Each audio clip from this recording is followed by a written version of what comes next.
Students, आपका lecture number 25 हम पढ़ रहे हैं रिप्रोडक्शन के चैप्टर। अब तक हमने मेथड पढ़े हैं ए सेक्सुअल के। आज एक और मेथड पढ़ने हैं, that is spore formation, that is also method of A sexual reproduction.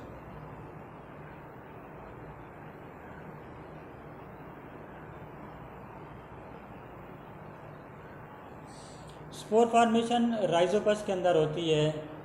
Rhizopus is also type of fungus. इसके ऊपर दे दिया था माइक्रोस्कोपिक। अगर माइक्रोस्कोप से देखेंगे तो आपको ये चीज़ें नज़र आएंगी, आपको बाहर से नज़र नहीं आएंगी। अगर इसके अंदर देखें तो राइजोपस के अंदर स्पोर्स पैदा होते हैं। Spores are very tough and hard cover इनके ऊपर होता है। जब ये किसी फेवरेबल जगह पे जाकर गिरते हैं, वहाँ पे एक नई फंगस ग्रो करती है। और ये अगर आप देखें, आप एक टुकड़ा रख लें रोटी का गीला करके किसी भी कमरे के कोने के अंदर, आफ्टर फ्यू डेज आपको उसके ऊपर एक राइजोपस की ग्रोथ नज़र आएगी, दैट इज़ ग्रीन और सम अदर कलर। तो अब आप ये क्वेश्चन कर सकते हैं कि ये कहाँ से आया। तो इसका आंसर ये बनता है, the answer is that there were present spores everywhere. जहाँ भी आप जाएं, दुनिया के किसी भी कोने में जाएं, वहाँ पे इनके स्पोर्स मौजूद होते हैं। अगर वो स्पोर्स को सूटेबल कंडीशन मिलेगी तो वहाँ पे नए राइजोपस पैदा होंगे, तो दैट इज़ स्पोर फॉर्मेशन। करोड़ों के हिसाब से स्पोर्स पैदा होते हैं। डायग्राम में अगर आप देखें तो आपको मिलियंस ऑफ स्पोर इसके ऊपर नज़र आ रहे हैं। जब हवा चलती है तो ये वहाँ से उड़ के दूर तक चले जाते हैं और फिर ये जहाँ पे गिरेंगे वहाँ पे इसकी ग्रोथ होती है। कुछ ऐसे बैक्टीरिया हैं जैसे क्लोस्ट्रीडियम है, अपने इर्द गिर्द एक सख्त कवरिंग बना लेता है, इसको एंडोस्पोर कहते हैं। अब एंडोस्पोर जैसे ही फेवरेबल कंडीशन मिलेगी तो एंडोस्पोर फट जाएगा और उससे वो बाहर आके दोबारा एक नया बैक्टीरिया बन जाता है। That is also very important. आपका ये टॉपिक है स्पोर फॉर्मेशन। ये मेथड है ये सेक्सुअल रिप्रोडक्शन का, राइजोपस के अंदर होता है और बैक्टीरियम के अंदर होता है। तो इसकी रीडिंग आपको कर देते हैं।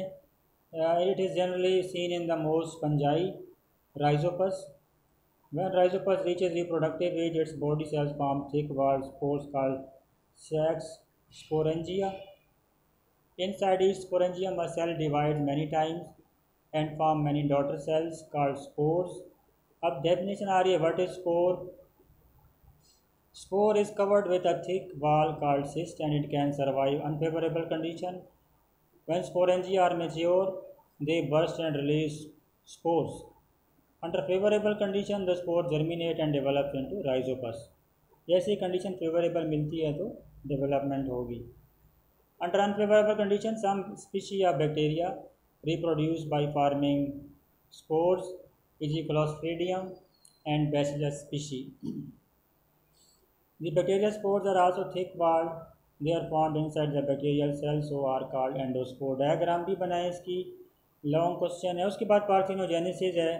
कुछ ऐसे जानदार हैं या कुछ ऐसे, अगर शहद की मक्खियों को देख लें, उसके अंदर अगर शहद की मक्खियाँ अपने अंडों को फर्टिलाइज़ कर दें तो उसमें वर्कर बीज पैदा होती हैं।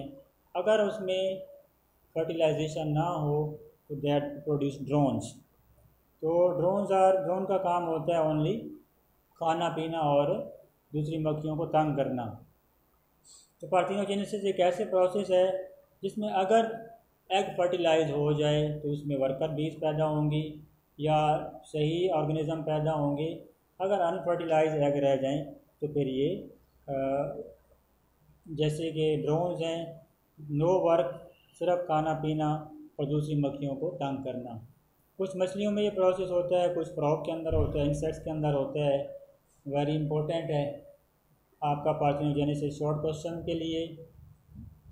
तो इम्पोर्टेंट इससे parthenogenesis also considered as a form of asexual reproduction. Consider करते हैं इसको। In it unfertilized egg develop into new offspring. Some fishes, frogs, and insects reproduce by means of parthenogenesis.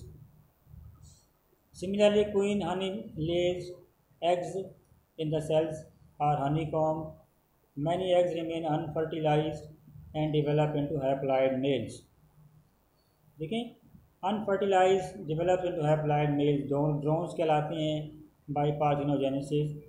At the same time, some eggs are fertilized by male bees and these develop into diploid female new queen and worker bees. उसके बाद अब तक आपने ये reproduction पढ़ी जानदारों के अंदर.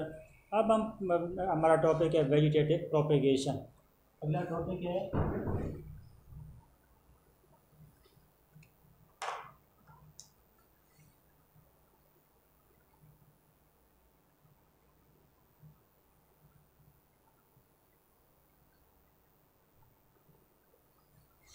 Vegetative propagation. का मतलब है डिफरेंट बॉडी पार्ट्स के ज़रिए किसी भी प्लांट के अंदर ग्रोथ करना.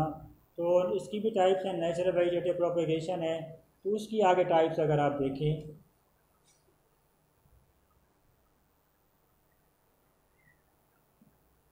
बाय बल्ब्स है,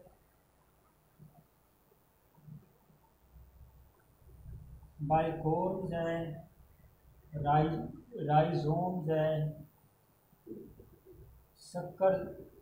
सक्कर्स हैं.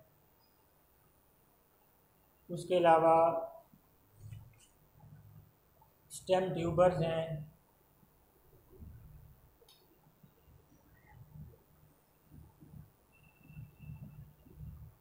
और बाय लीव्स.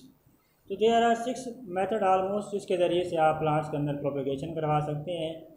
अगर आप सबसे पहले बल्ब्स की बात करें, बल्ब ज़्यादा अंडरग्राउंड स्टेम होते हैं जिनके गिर्द एक फ्लैशी पार्ट होता है. जैसे प्याज को अगर आप देखें, उस प्याज के अंदर पानी होता है, नीचे उसकी जड़ें होती हैं. ये जो प्रोसेस है by natural vegetative propagation by bulbs, ये होता है ट्यूलिप्स के अंदर, ऑनियंस के अंदर और लिलीज़ के अंदर. अगर आप इसकी बेस में देखें, अपने प्याज को ही गौर से देखें, तो बेस में आपको जड़ें नज़र आती हैं. That are called adventitious roots. Adventitious roots वो होती हैं जो बालों की तरह बारीक बारीक होती हैं. एक होती है टैप रूट जो कि काफ़ी उसकी लेंथ या विड्थ ज़्यादा होती है. तो बल्ब्स इस तरह की रिप्रोडक्शन है जो कि ट्यूलिप्स के अंदर, ऑनियन के अंदर और ये बाकी दोनों फ्लावर्स हैं, उनमें ये प्रोसेस होता है. उसके बाद कौन सी अगर आप बात करें तो शॉर्ट सोलन अंडरग्राउंड स्टेम्स होते हैं, यानी खुराक पाई जाती है. ऊपर वाले हिस्से से बर्ड्स पैदा होती हैं, बर्ड से फिर शूट्स पैदा होते हैं, शूट से फिर आगे जो दोबारा नया पौधा पैदा होता है. और भी एक प्रोसेस है नेचुरल वेजिटेटिव प्रोपेगेशन का.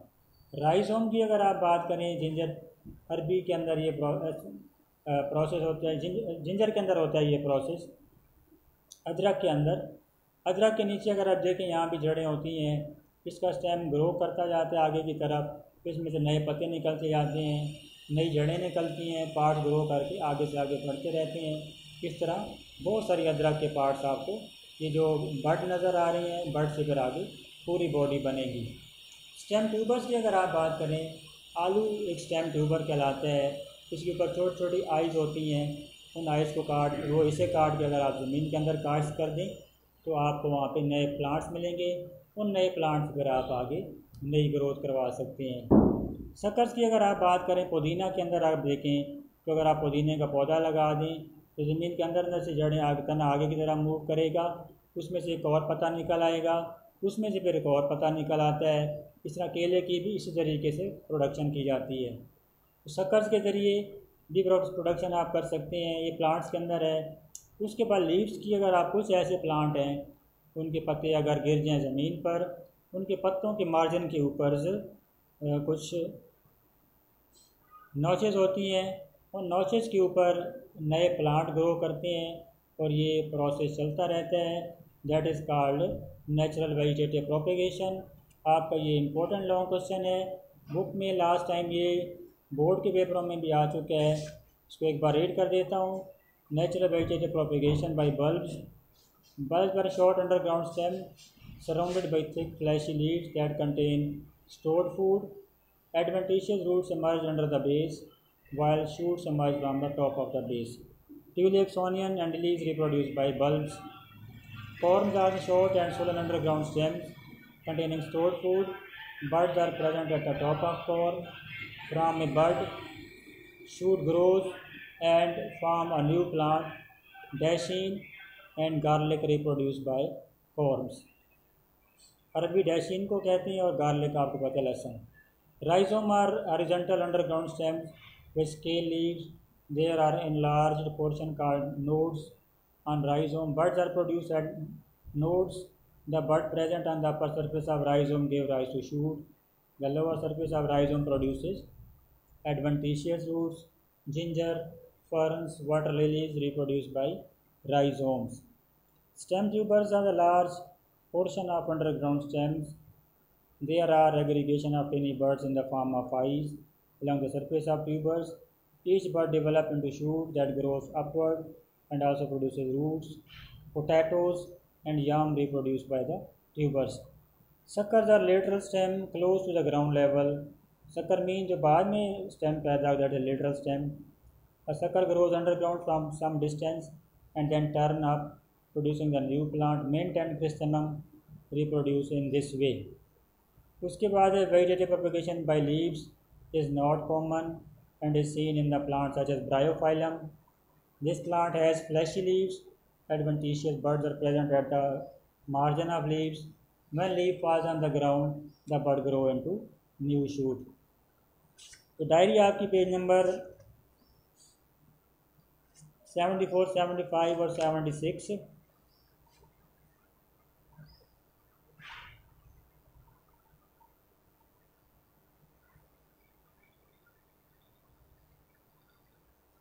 इसमें से और कुछ करें या ना करें, आपने ये लॉन्ग क्वेश्चन ज़रूर करने हैं कि natural vegetative propagation by in plants important long question है. नंबर ऑफ टाइम बोर्ड में भी आ चुका है. इसकी डायग्राम करें, जैसे पोटैटो की डायग्राम है, ऑनियन की डायग्राम है और इसके अलावा राइजोम ऑफ जिंजर है. इनकी डायग्राम आपने बनानी है. इम्पोर्टेंट है, वेरी इंपॉर्टेंट लॉन्ग क्वेश्चन है. अपना ख्याल रखें. Okay students, best of luck, good bye.